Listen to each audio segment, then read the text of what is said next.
afternoon, Wayn-Yo, Old People's Complainants. How are you today? And I'm very well, thank you. I want to talk a little bit about what happens after we die, as far as more observations. And for this one, I'm going to talk about mediums. I have been in several events where mediums were doing work. What is a medium? You might remember mediums from the Harry Houdini movie starring Tony Curtis. A medium is someone who can speak or communicate with those who have passed on, past the curtain of death, those who have gone through the death, and their soul or spirit lives elsewhere. And a medium can communicate. So a medium might communicate to your loved one if you're a widow. And wouldn't you like to hear from your husband, who you spent 50 years with? Well, that's a vulnerable situation that you're in. And back in the days of Houdini, mediums were associated with scams. Can't happen.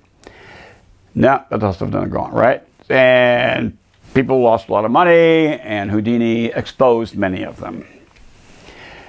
There are a couple of experiences I've had where I've been associating with mediums, and I'd like to relay them to you to give you a perspective. The first one, wife and I went to the East Coast one day and we're driving around, rented a car, we're going everywhere. We went to Lilydale, New York. For those of you wondering about Lilydale, Lilydale is the home of mediums. I mean, the whole town was just a bunch of mediums, and they all have their placards out on their fence posts. They're hanging their shingles, and you can pick a medium, do a little look through their bio, see a medium that you want, and go in and get a reading. And usually these mediums would then go try to find someone who's associated with you, who has passed on, and bring you back messages from that individual. I went to a medium when I went up to Lilydale to stay for a couple of days. I went to a couple mediums, but this one in particular. This one medium brought my grandmother and grandfather together, and they gave me a message. The medium said that these two people who are coming in didn't know who they were, mentioned their names, and says they really are rarely ever together. So basically that was my grandmother and grandfather. Nah. You know what my grandmother would say before she died? Something to the effect of, "Drop dead, Johnny!" Man, I can't stand him. On her deathbed, one of her daughters said, "Hey, you're going to go see Dad?" And she just rolled her eyes and said, "Oh, please, don't hit me with that." So in life, Grandma was sick of Granddad and didn't want any part of him. I guess after life, it was more or less the same because they rarely got together. But they came together to give me a message. That was nice of them. Another medium I went to gave me a different message, this one from my father. I didn't know much of my father back in the day. We didn't spend a lot of time together. I was a divorced family, you know how it goes. And when you're a teenager, you don't want to hang out with you. Every other Sunday with Dad, no, I want to go play with my friends. So I didn't have much of a relationship with my father, but he came in and gave a message. And the medium explained certain things about these people that only I would know. Like, for example, you know the recipes you got from your grandmother? Yeah. They're missing certain items, like the money gut?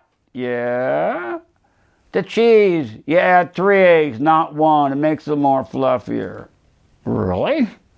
Okay, and son of a gun, if Grandma didn't tell me 1 egg. 1 egg, 1 cup of water, 1 cup of flour. No, it's 3 eggs, 1 cup of water, 1 cup. Then I went and talked to my cousins, and all of a sudden the cousins come out and say, "That's not what I got. What did you get?" "I got 3 eggs, 1 cup of water, 1 cup of flour." But they didn't get the salt. I got the salt. So we had to get together and compare. So what the medium gave me, sitting in her office, getting a reading one-on-one, where she brought to me the spirits of my past grandmother, grandfather on my mother's side, and my father. Where are they that they can communicate? I don't know. So what happens after death that they can communicate? I didn't really ask them. But there they were. Another one. I went to I knew associated with a medium. We used to teach classes together and we belonged to the same organization for a certain point, and he was a medium. Only he did things differently. He was called a trance medium, and he brought in entities from divine masters, the different masters, Saint Germain, the Master Jesus, Kuan Yin. They're all out there. And in this one circle he had, circle is another word for a seance. The word seance doesn't really, it is too associated with the old days when everybody was a fraud. Nowadays we call it, or they call it, circle. You go to a circle, you get real in the mood, and boom, the medium facilitates the coming through of other spirits that are no longer alive walking on the earth. One of them was an Indian, and the present they gave me was a rock. And I could hear the rock come out of this funnel that he had. The rock was palm-sized. The tube mouthpiece of the funnel he had was this big. The rock wouldn't fit, but it did fit coming out of the open end. And it was a little hot to touch or warm to touch. And he says, this rock is from the village of Gethsemane. Jesus Christ's foot touched the rock. So it's a relic. And another example. Now the Indians, if you get into this stuff with mediums around this part of the country, you're going to find that Indians, Native Americans really, and that's the Indian I meant all along, sorry.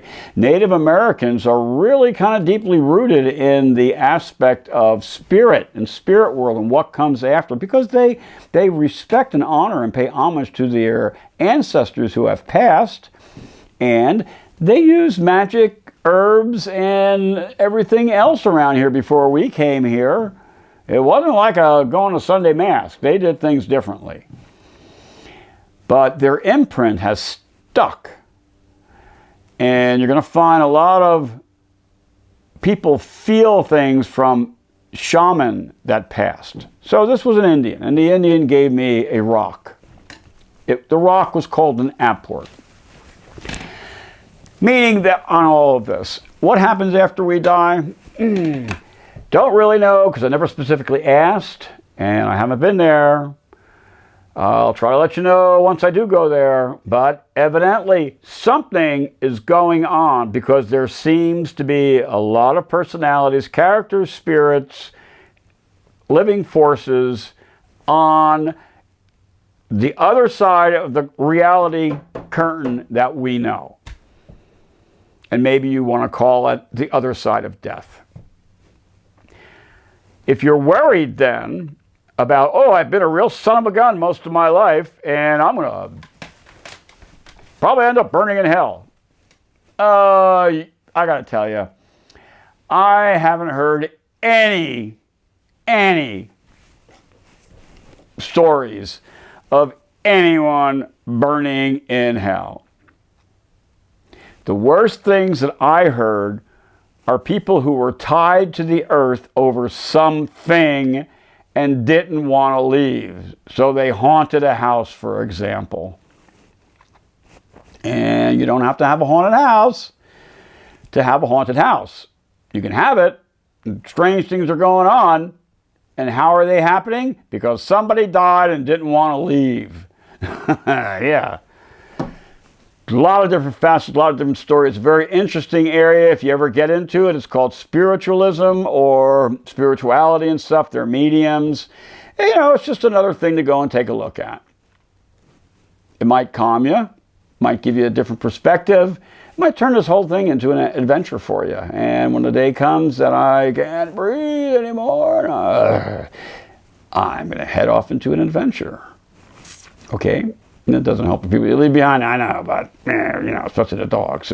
But don't worry about it. Don't worry about it now. We'll talk about it later. Until then, please subscribe. We'll come back with more stories like this, and I would be so happy and appreciative if you did subscribe, and I got more subscribers. Subscribe.